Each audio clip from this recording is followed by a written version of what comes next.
दोस्तों स्वागत है आपका मेरे YouTube चैनल इंग्लिश बाबू पर। और दोस्तों आज जो वीडियो मैं आपके लिए लेकर आया हूँ बहुत ही स्पेशल वीडियो है। और स्पेशल होने का रीज़न ये है दोस्तों, आमतौर पर इस तरह के वीडियोस में नहीं लेकर आता। मैं आमतौर पर जो है स्टोरी लेकर आता हूँ, मॉरल स्टोरीज़, जिसे मैं हिंदी में ट्रांसलेट करता हूँ। लेकिन दोस्तों आज का जो वीडियो है ये खासकर उन लोगों के लिए मैंने बनाया है जिन लोगों ने अभी अभी इंग्लिश सीखना शुरू किया है, या फिर वो लोग जिनको बिल्कुल भी इंग्लिश नहीं आती, जो बिल्कुल ही अभी पहले स्टेप पर हैं और वो शुरुआत से इंग्लिश सीख रहे हैं। तो दोस्तों आज की ये बुक है, मेरे एक मैं ट्यूशन पढ़ाता हूँ तो उसकी एक बुक है ये इंग्लिश की, और ये बहुत ही छोटे लेवल की है, शायद थर्ड या फोर्थ क्लास की ये बुक है दोस्तों। और इसके अंदर आपको बहुत ही बेसिक लेवल की जो है ग्रामर देखने को मिलेंगी, बहुत छोटे छोटे सेंटेंसेस आपको यहाँ पर देखने को मिलेंगे। तो इससे आपको पता लगेगा कि किस तरह से हम ग्रामर का इस्तेमाल करके सेंटेंसेस बनाते हैं और उसको इंग्लिश बोलने में हम इस्तेमाल करते हैं। तो दोस्तों आज का जो वीडियो है वो बहुत ही स्पेशल है और मेरी आपसे रिक्वेस्ट है कि आप इसे बिल्कुल ध्यान से सुने, और यदि पॉसिबल हो तो अपने साथ आप कॉपी पेन भी लेकर बैठें, क्योंकि मैं आपको कई सारे यहाँ पर जो स्ट्रक्चर्स हैं उसके बारे में समझाने वाला हूँ। तो आप अपने नोट्स बना सकते हैं, चीज़ों को नोट कर सकते हैं, बाद में आप उनको फिर रिवाइज़ भी कर सकते हैं। तो चलिए दोस्तों इसको मैं शुरू करता हूँ। जैसा मैंने आपको बताया ये जो बुक है इंग्लिश की, ये शायद थर्ड या फोर्थ क्लास की बुक है। और इस बुक को लेने का रीज़न यही था कि दोस्तों इसके अंदर जो ये पैराग्राफ है, ये जो पैसेज है, बहुत ही बेसिक लेवल का है। तो मैंने सोचा चलो इस पर एक आज वीडियो बनाई जाए, जो लोग बिगनर्स हैं उनके लिए काफ़ी हेल्पफुल रहेगा। तो चलिए दोस्तों इसको शुरू करते हैं। मैं इसको हिंदी में ट्रांसलेट करूंगा और एक एक स्ट्रक्चर को साथ में मैं एक्सप्लेन भी करता चलूँगा। चलिए इसको शुरू करते हैं। Alisa is a 6-year-old girl. क्या मतलब हुआ दोस्तों? ये जो वाक्य है ये एक सिंपल प्रेजेंट का सेंटेंस है, और सिंपल प्रेजेंट का मतलब होता है जब हम वर्तमान में कोई भी ऐसा वाक्य बनाते हैं जहां इज़ एम आर का इस्तेमाल हेल्पिंग वर्ब के रूप में किया जाता है और साथ में नाउन या फिर एडजेक्टिव को लेकर वाक्य बनाया जाता है। तो यहाँ जो इज़ है वो हेल्पिंग वर्ब है, इसका इस्तेमाल यहाँ पर करके वाक्य को बनाया गया। और दूसरी बात ये दोस्तों, जब हम सिंपल प्रेजेंट में या फिर सिंपल पास्ट में कोई वाक्य बनाते हैं तो उन वाक्यों में कभी भी वर्ब का इस्तेमाल नहीं किया जाता है, सिर्फ नाउन या फिर एडजेक्टिव ही उसमें आपको देखने को मिलेगा। तो क्या अर्थ हुआ? Alisa is a 6-year-old girl. Alisa एक 6 साल की लड़की है। She studies in class first. क्या मतलब हुआ दोस्तों? ये जो वाक्य है ये एक प्रेजेंट इंडेफिनिट का अफर्मेटिव सेंटेंस है। और आप लोगों में से जो लोग अभी प्रेजेंट इंडेफिनिट के बारे में नहीं जानते हैं, मैं थोड़ा सा इसके ऊपर एक्सप्लेन करता हूँ। देखिए, प्रेजेंट इंडेफिनिट का मतलब होता है जब हम वर्तमान में कोई ऐसा वाक्य बनाते हैं जहाँ वाक्यों के टेल पर ता है, ती है, ते है जैसे शब्द आते हैं। जैसे वह खेलता है, वह दौड़ता है, मोहन जानता है, हम खाना खाते हैं, वह मुझे पढ़ाता है। इस टाइप के वाक्य जो आदत हम बनाते हैं आमतौर पर, तो ऐसे वाक्यों में ताहे तीये वाक्यों के टेल पर आएगा, इन्हें प्रेजेंट इंडेफिनिट कहा जाता है। और दोस्तों प्रेजेंट इंडेफिनिट में यदि हम अफर्मेटिव के वाक्य के बारे में बात करें तो अफर्मेटिव में जब हम कोई वाक्य बनाएंगे तो उसमें क्या होगा, जब हमारा सब्जेक्ट होगा आई, वी, यू, दे या फिर प्लूरल, तब हमें वर्ब की फर्स्ट फॉर्म लगानी होगी और साथ में उसके बाद जो ऑब्जेक्ट है वो लिखेंगे। लेकिन यदि हमारा सब्जेक्ट होगा ही, शी, इट या सिंगुलर नाउन, तब हमें फिफ्थ फॉर्म का यूज़ करना होता है। तो दोस्तों आप यहाँ देख सकते हैं कि यहाँ जो सब्जेक्ट है वो शी है, और जैसा मैंने आपको बताया कि रूल के अकॉर्डिंग जब ही, शी, इट या सिंगुलर नाउन सब्जेक्ट में आएगा तब हमें फिफ्थ फॉर्म का यूज़ करना होगा। तो यदि आप फर्स्ट फॉर्म के बारे में बात करें तो वो होती है STUDY। स्टडी मतलब पढ़ना, अध्ययन करना। तो इसकी जो फिफ्थ फॉर्म है वो है स्टडीज़। आप इसको एक बार नोट भी कर लीजिए, STUDIES। क्या अर्थ हुआ? शी स्टडीज़, वह पढ़ती है, इन क्लास फर्स्ट, पहली क्लास में। She studies in class first, वह पहली कक्षा में पढ़ती है। चलिए दोस्तों आपकी प्रैक्टिस के लिए मैं आपको 2 वाक्य देना चाहूँगा प्रेजेंट इंडेफिनिट के ही। यदि आप इसको समझ गए तो आप ट्रांसलेट करके बताएं। नोट कर लीजिए, वह मुझे पढ़ाती है, वह मुझे पढ़ाती है। दूसरा भी नोट कर लीजिए, मैं राजू की मदद करता हूँ। दोस्तों ये दोनों ही वाक्य प्रेजेंट इंडेफिनिट के अफर्मेटिव हैं, तो आप दोनों को ट्रांसलेट करके कमेंट में भी बताएं। आगे देखिए, she has parents, grand parents, and an elder brother in her family. अब देखिए दोस्तों, ये किस तरह का वाक्य है, ये एक पजेसिव सेंटेंस है। पजेसिव सेंटेंस क्या होते हैं? पजेसिव का मतलब होता है ऐसे वाक्य जहां हम ये दिखाते हैं कि किसी व्यक्ति के पास कुछ है या फिर नहीं है, इस तरह के वाक्यों को पजेसिव कहते हैं। और ये अफर्मेटिव है, मैं अफर्मेटिव के बारे में ही बात करूँगा। जब हम ऐसे वाक्य बनाएंगे तो यदि हमारा सब्जेक्ट होगा आई, वी, यू, दे प्लूरल, उसमें हमें हैव का यूज़ करना होगा हेल्पिंग ऑफ के रूप में। जैसे एग्जाम्पल के साथ समझाता हूँ। मान लीजिए मैंने बोला मेरे पास किताब है, तो इसमें मैं सब्जेक्ट है जिसके लिए आई लगाएंगे, तो इसका होगा आई हैव ए बुक। हमारे पास किताब है, वी हैव ए बुक। तो इस तरह से आई, वी, यू, दे प्लूरल जब सब्जेक्ट में आएगा तो आपको फर्स्ट फॉर्म लगानी है, लेकिन जब हमारा सब्जेक्ट होगा ही, शी, इट या सिंगुलर नाउन, तब आपको हैज़ लगाना है। तो इसी वजह से यहाँ पर शी के साथ हैज़ लगाया गया, क्योंकि रूल के अकॉर्डिंग शी के साथ हैज़ का ही यूज़ किया जाएगा। शी हैज़ पेरेंट्स, उसके माता पिता हैं, ग्रैंड पेरेंट्स दादा दादी हैं, and an elder brother, Elder मतलब बड़ा, और एक बड़ा भाई है, इनर फैमिली उसके परिवार में। तो क्या अर्थ हुआ पूरी लाइन का? उसके परिवार मतलब कि उसके पास, या कह सकते हैं उसके परिवार में उसके उसके मम्मी पापा, दादा दादी और एक बड़ा भाई हैं।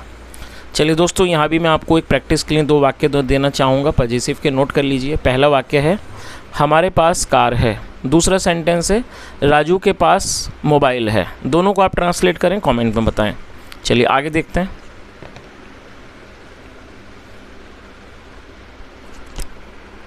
Alisa is a nice girl. देखिए दोस्तों, अब आपको समझ आ ही गया होगा, ये ऑलरेडी ऊपर हमने करा था। ये भी एक सिंपल प्रेजेंट का ही सेंटेंस है, जैसा मैंने आपको बताया, जहाँ पर इज़ एम आर का यूज़ हेल्पिंग वर्ब के रूप में किया जाता है, साथ में नाउन या एडजेक्टिव को लेकर वाक्य बनाया जाता है। नाइस जो है वो एडजेक्टिव है, नोट कर लीजिए, और गर्ल जो है नाउन है। तो यहाँ पर एडजेक्टिव और नाउन दोनों को लेकर वाक्य बनाया गया है। Alisa is a nice girl, Alisa एक अच्छी लड़की है। She gets up early in the morning. दोस्तों, ये भी प्रेजेंट इंडेफिनिट का ही अफर्मेटिव वाक्य है। जैसा ऊपर हमने देखा था, शी में हमने 5th फॉर्म लगाई थी, she studies in class first, वैसे ही यहाँ पर 5th फॉर्म लगाई गई है। और गेटअप का मतलब होता है उठना। She gets up early in the morning, वह सुबह जल्दी उठती है। अर्ली मतलब जल्दी। She brushes her teeth every day. दोस्तों, मैं समझता हूँ इस प्रैक्टिस के बाद आपको प्रेजेंट इंडेफिनिट में काफ़ी ज़्यादा हेल्प भी देखने को मिलेगी। अब देखिए, ब्रश जो है वो ऑलरेडी आप जानते हैं, जो हम यूज़ करते हैं अपने दांतों को ब्रश करने में, उसे ब्रश कहते हैं। उसके अलावा ये जो शब्द है BRUSH, ये एक वर्ब भी है, और इसकी जो 5th फॉर्म है वो है ब्रशेस। और इसको दोस्तों आपकी प्रोनाउंसिएशन भी पर भी आपको ध्यान देना है कि मान लीजिए आप लिख तो पा रहे हैं लेकिन सही नहीं पढ़ पा रहे, तो आप इसको सही भी पढ़ें। इसकी जो करेक्ट प्रोनाउंसिएशन है वो है ब्रशेस। तो क्या हो जाएगा she brushes her teeth every day, वह अपने दांत हर दिन ब्रश करती है। She also takes a bath, यहाँ भी 5th फॉर्म का यूज़ है, और वही रूल है प्रेजेंट इंडेफिनिट का, अफर्मेटिव सेंटेंस है। She also takes a bath, वह नहाती भी है। And gets ready for school, और स्कूल के लिए तैयार होती है। आगे देखिए, her mother serves her breakfast. दोस्तों, सर्व करने का मतलब होता है परोसना, और यहाँ 5th फॉर्म क्यों है, रूल यही ऑलरेडी आप जानते हैं। सब्जेक्ट सिंगुलर नाउन, जब भी सब्जेक्ट सिंगुलर नाउन होगा प्रेजेंट इंडेफिनिट में 5th फॉर्म का इस्तेमाल किया जाएगा। हर मदर, उसकी माँ, सर्व्स हर ब्रेकफास्ट, उसे ब्रेकफास्ट परोसती है। ब्रेकफास्ट का मतलब होता है नाश्ता। She also packs her lunch, और ये शी किसके लिए यूज़ किया गया है, ये माँ के लिए यूज़ किया गया, जो कि प्रोनाउन है। She also packs her lunch, वह उसका लंच भी पैक करती है।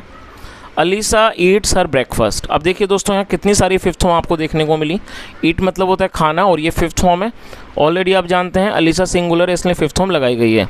Alisa eats her breakfast, Alisa अपना नाश्ता खाती है। She puts on her school bag, वह अपना स्कूल बैग रखती है। एंड गोज़ टू स्कूल, और स्कूल जाती है। और दोस्तों, ये भी देखिए 5th फॉर्म है, GOES। She studies at school, और दोस्तों ये भी 5th फॉर्म है। शी स्टडीज़ एट स्कूल का मतलब हुआ कि वह स्कूल में पढ़ती है। In the recess she Yeats her lunch, और दोस्तों रिसेस का मतलब होता है एक छोटा जो ब्रेक होता है, एक छोटा सा जो ब्रेक होता है बच्चों को मिलता है स्कूल में, उसे रिसेस कहा जाता है। शी इन द रिसेस मतलब कि रिसेस में शी ईट्स हर लंच, वह अपना लंच खाती है। और देखिए यहाँ पर भी 5th फॉर्म का यूज़ किया गया। तो दोस्तों, इस प्रैक्टिस से आप सीख जाएंगे कि जब भी हमारा सब्जेक्ट होगा ही, शी, इट या सिंगुलर नाउन, तब हमें 5th फॉर्म का प्रयोग वहाँ करना होगा। आगे देखिए, she also plays with her friends, वह अपने दोस्तों के साथ भी खेलती है। और देखिए यहाँ पे फिफ्थ फॉर्म का यूज़ किया गया है, PLAYS। आगे देखिए, she returns from school in the afternoon. Return मतलब होता है लौटना, और ये फिफ्थ फॉर्म है returns. She returns from school, वह स्कूल से लौटती है, इन द आफ्टरनून दोपहर में। चलिए आगे देखिए, शी चेंजेस हर यूनिफॉर्म। और दोस्तों ये भी फिफ्थ फॉर्म है। चेंज मतलब होता है बदलना, fifth form changes. She changes her uniform, वह अपनी यूनिफॉर्म बदलती है। आफ्टर टेकिंग सम रेस्ट, कुछ आराम करने के बाद, she does her homework. Do मतलब करना, और ये फिफ्थ फॉर्म है। आफ्टर टेकिंग सम रेस्ट, कुछ आराम करने के बाद, शी डज़ हर होमवर्क, वह अपना होमवर्क करती है। समटाइम्स कई बार, हर मदर हेल्प्स हर, कई बार उसकी मम्मी उसकी मदद करती हैं, विद हर होमवर्क, उसके होमवर्क में। She goes to play in the park in the evening. अब देखिए दोस्तों, यहाँ पर एक सीखने वाली चीज़ है, तो आप इस पर भी विशेष ध्यान दें। यहाँ पर भी फिफ्थ फॉर्म का यूज़ किया गया, ऑलरेडी आप जानते हैं, ही शी इट और सिंगुलर नाउन में फिफ्थ फॉर्म का यूज़ किया जाता है। लेकिन दोस्तों इस वाक्य में दो वर्ब का प्रयोग करके वाक्य को बनाया गया है। और जब हम कोई भी ऐसा वाक्य बनाएंगे जहाँ हम दो वर्ब का प्रयोग वाक्य में करना चाहते हैं, तो दोस्तों क्या करना होगा, पहली वर्ब के बाद हमें टू का यूज़ करना है कंजक्शन के रूप में, और टू के बाद हमें वर्ब की फर्स्ट फॉर्म लगानी होगी। अब देखिए यहाँ पर आप में से कई लोग शायद कंफ्यूज हो सकते हैं कि सर अभी आपने बताया कि हमें शी में फिफ्थ फॉर्म का यूज़ करना है, लेकिन यहाँ फर्स्ट फॉर्म का यूज़ क्यों किया गया है। तो दोस्तों रूल ये है कि जो पहली वर्ब है वो तो आप सब्जेक्ट के अकॉर्डिंगली लगाएंगे, लेकिन जब आप दूसरी वर्ब को मेंशन करेंगे तब आपको हमेशा ही टू के बाद वर्ब की फर्स्ट फॉर्म का यूज़ वहाँ करना होगा। तो याद रखें, जब आप कोई भी दो वर्ब का वाक्य बनाते हैं तो पहली वर्ब के बाद आपको टू का यूज़ करना है, और फिर उसके बाद आपको वर्ब की फर्स्ट फॉर्म को मेंशन करना है। तो क्या अर्थ हुआ, शी गोज़ टू प्ले, वह खेलने जाती है, इन द पार्क, पार्क में, इन द इवनिंग, शाम को। चलिए दोस्तों, यहाँ प्रैक्टिस के लिए मैं आपको दो वाक्य देना चाहूँगा, दोनों ही दो वर्ब के, दोनों को आप ट्रांसलेट करके कमेंट में बताएं। नोट कर लीजिए, मैं खेलने जाता हूँ। अब मैं खेलने जाता हूँ। दूसरा भी नोट कर लीजिए, वह कार खरीदना चाहता है। दोस्तों दोनों ही वाक्यों में दो वर्ब का प्रयोग आपको करना है, और इसको ट्रांसलेट करके आप कमेंट में ज़रूर बताएं। आगे देखिए, after returning from the park, क्या मतलब हुआ, after returning from the park, from मतलब होता है से, पार्क से लौटने के बाद, she watches her favourite cartoon on the television.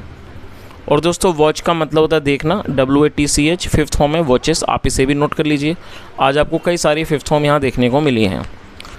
तो क्या अर्थ हुआ, after returning from the park, park से लौटने के बाद, she watches her favourite cartoon on the television, वह अपना फेवरेट कार्टून टेलीविज़न पर देखती है। आफ्टर टेकिंग डिनर, डिनर लेने के बाद, डिनर मतलब होता है रात का खाना, जिसे रात्रि भोज कहते हैं। डिनर करने के बाद, शी गोज़ टू बेड, वह बेड पर जाती है, एट 9 o'clock, 9 बजे। चलिए, तो इस तरह से दोस्तों ये ख़त्म, यहाँ पर ये जो पैसेज है ख़त्म होता है। और जैसा मैंने आपको बताया, बहुत ही बेसिक लेवल का ये पैसेज था, जहाँ पर प्रेजेंट इंडेफिनिट के बारे में समझाया गया था। और दोस्तों ये जो आज की जो वीडियो थी, जैसे मैंने आपको शुरू में ही बताई थी, काफ़ी स्पेशल थी। स्पेशल होने का रीज़न यही था कि दोस्तों इस तरह की जो बहुत ही बेसिक लेवल की स्टोरीज़ मैं आमतौर पर नहीं लाता, मैं थोड़ी एडवांस लेवल की स्टोरी लाता हूँ। आज का जो लाने का जो उद्देश्य था वो यही था कि जिन लोगों ने अभी अभी इंग्लिश सीखना शुरू किया है, या फिर जो लोग बिल्कुल ही बेसिक ग्रामर को भी नहीं समझ पाते, वो सही से इसे समझ सकें, सेंटेंसेस बना सकें, और फिर वो इंग्लिश को सीख सकें। तो दोस्तों जो भी आपका इस बारे में, आप आज के वीडियो के बारे में अनुभव हो, ज़रूर कमेंट में बताएं। यहाँ तक बने रहने के लिए thank you so much. Have a nice day and bye.